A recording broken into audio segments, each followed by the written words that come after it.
You know, when I was telling you before about the premiere in London, there's the other end of the spectrum, and that was the premiere of the first movie I was ever in. And it was as exciting as tonight. I was very nervous, and right before the premiere of my first film was about to start, I heard this announcement: kindly pull your window shades down so the other passengers can read.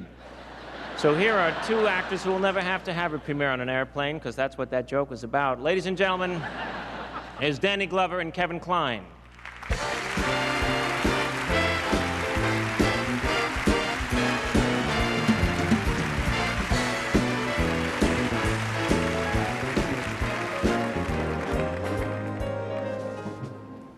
Well, it's chair-gripping time for the 5 men and 2 women nominated for this next award.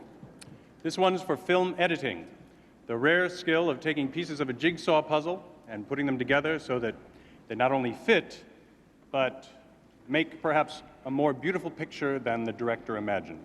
The creative film editor can improve not only the director's work, but ours as well. No, don't get carried away. The editors nominated this year are Neil Travis for Dances with Wolves,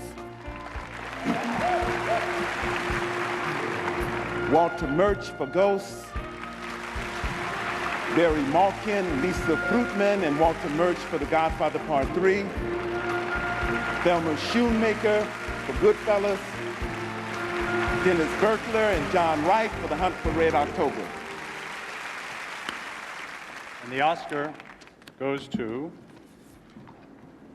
Neil Travis for Dances with Wolves.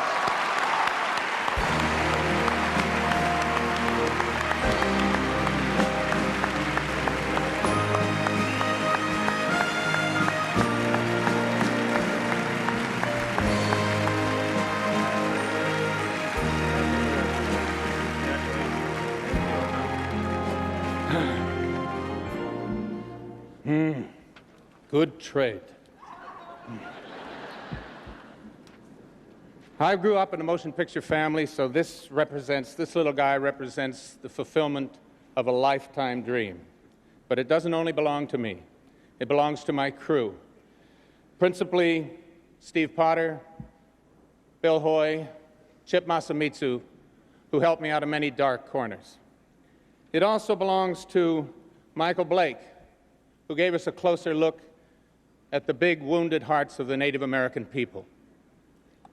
It belongs to Jim Wilson, who started out as a great producer and ended up as a great friend. And finally, it belongs to a brilliant cast directed by an extremely talented director, Kevin Costner, to whom I owe a lot. And I want to say, in closing, Kevin, let's do it again.